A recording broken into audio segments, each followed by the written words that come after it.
ในตอนค่ำวันที่24กรกฎาคม2026นี้ที่โรงแรมดอนจันทร์พาเลทสถานทูตจีนประจำลาวได้จัดพิธีเฉลิมฉลองวันสร้างต่างกองทัพปลดปล่อยประชาชนจีนครบรอบ99ปีและวันไซสนะการเดินทัพทางไกลของกองทัพกรรมกรและชาวกสิกรจีนครบรอบ90ปีอย่างสมเกียรติโดยการเข้าร่วมของสหายพลเอกคำเลียงอุทาไกรสอนกรรมการกลุ่มการเมืองศูนย์กลางภาครองนายกรัฐมนตรีกระทรวงป้องกันประเทศแห่งสาธารณรัฐประชาธิปไตยประชาชนลาวมีการนำขันสูงผลักลัดสหายนางฟางหงเอกอัครราชทูตวิสามัญผู้มีอำนาจเต็มแห่งสาธารณรัฐประชาชนจีนประจำลาว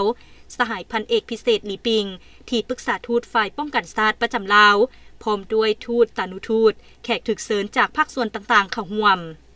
สหายพลเอกคำเลียงอุทาไกรสอนได้กล่าวอวยพรและตีราคาสูงต่อมูลเสื้ออันสง่าราศีของกองทัพปลดปล่อยประชาชนจีนพร้อมทางแสดงให้เห็นถึงความหมายสำคัญของสายพันธุ์2ประเทศลาวจีนว่าปีนี้แม่นปีครบรอบแห่งการสร้างตั้งสายพันธุ์การทูตลาวจีนครบรอบ65ปีพร้อมทั้งเป็นปีมิตรภาพลาวจีน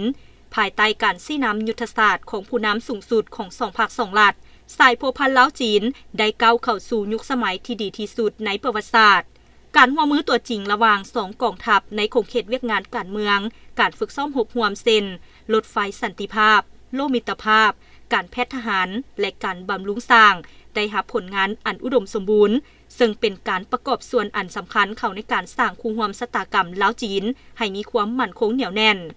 โอกาสดังกล่าวสหายพันเอกพิเศษหลีปิงได้กล่าวปราศัยแสดงความยินดีต้อนรับและยกให้เห็นผลงานประวัติศาสตร์อันสง่าราศีตลอด99ปีผ่านมาของกองทัพปลดปล่อยประชาชนจีนที่ได้ยึดมั่นการนำพาของพรรคผ่านพาทุกความยุ่งยากเพื่อความเป็นเอกราชของชาติและปกป้องสันติภาพโลกพร้อมทั้งแสดงในการก้าวเข้าสู่ยุคสมัยใหม่กองทัพจีนได้ยึดมั่นแนวคิดสังคมนิยมที่มีสีสันพิเศษของจีนในยุคสมัยใหม่ของท่านสีจิ้นผิงเป็นเข็มซี่ทิศสุ่มใส่เพิ่มทวีการฝึกซ้อมรบเพื่อบรรลุเป้าหมายต่อสู่ในวาระครบรอบ100 ปีของการสร้างกองทัพปลดปล่อยประชาชนจีน